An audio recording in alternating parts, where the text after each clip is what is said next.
Meenakshi Faculty of Arts and Science for Women at KK Nagar, Chennai. BCom, BSc, BA, BBA, BCA and Viscom. Apply now.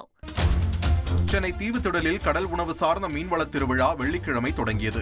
3 நாட்கள் நடைபெறும் இந்த திருவிழாவை துணை முதலமைச்சர் உதயநிதி ஸ்டாலின் துவங்கி வைத்தார். கடல் உணவுக்காக 50 அரங்குகள் அமைக்கப்பட்டுள்ளன. 35 அரங்குகளில் இறால் வளர்ப்பு, மீன் வளர்ப்பு மற்றும் வண்ண மீன்கள் உள்ளிட்டவை தொடர்பாக கண்காட்சி நடைபெறுகிறது. காலை 10 மணி முதல் இரவு 8:30 மணி வரை நடைபெறும் இந்த திருவிழாவில் பொதுமக்கள் கட்டணமின்றி அனுமதிக்கப்படுகின்றனர். இது பார்த்தீங்கன்னா இறாலுக்கும் மீனுக்காக போட்டிருக்காங்க. 2 செக்மெண்ட்டாக போடுறாங்க. முதல் செக்மெண்ட் என்னன்னா ஃபுல்லாக இறாலு மீன், அதாவது வளர்ப்பு இறாலு வளர்ப்பு மீன். அதில் இது ஆன்டிபயோட்டிக் கிடையாது. எக்ஸ்போர்ட் பண்ணக்கூடிய இறால் எத்தனை வெரைட்டி 100 வெரைட்டி போட்டிருக்காங்க. ஹோட்டலில் வாங்குறத விட கம்மியாக, ரொம்ப கம்மியாக இருக்கும். 40 ரூபா தான் பிளேட்டே இருக்கும். அதனால் மக்கள் எல்லாரும் இங்கே கண்டிப்பாக நீங்கள் செக் பண்ணலாம். சென்னையில் இருக்க மக்கள். நீலகிரி மாவட்டம் குன்னூர் காட்டேரி பூங்காவில் முதல் முறையாக மலைப்பயிர்கள் கண்காட்சியை மாவட்ட ஆட்சியர் லட்சுமி பவ்யா தண்ணீரு தொடங்கி வைத்து பார்வையிட்டார்.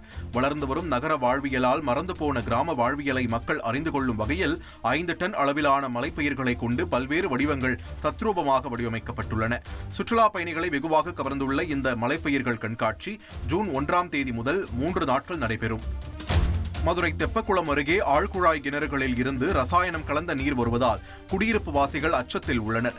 இந்த நீர் கடுமையான துர்நாற்றத்துடன் இருப்பதோடு கட்டுமான பணிகளுக்கு கூட பயன்படுத்த முடியாத நிலையில் உள்ளது என்று பொதுமக்கள் தெரிவித்துள்ளனர். சாயப்பட்டறைகளில் இருந்து வெளியேறும் கழிவுகளால் நிலத்தடி நீர் பாதிக்கப்பட்டிருக்கலாம் என்ற சந்தேகம் எழுந்துள்ளது. எனவே இதுகுறித்து மாசு கட்டுப்பாட்டு வாரிய அதிகாரிகள் உடனடியாக ஆய்வு செய்து நடவடிக்கை எடுக்க வேண்டும் என்று பொதுமக்கள் கோரிக்கை விடுத்துள்ளனர். Meenakshi Faculty of Arts and Science for Women at KK Nagar, Chennai. BCom, BSc, BA, BBA, BCA and Viscom. Apply now.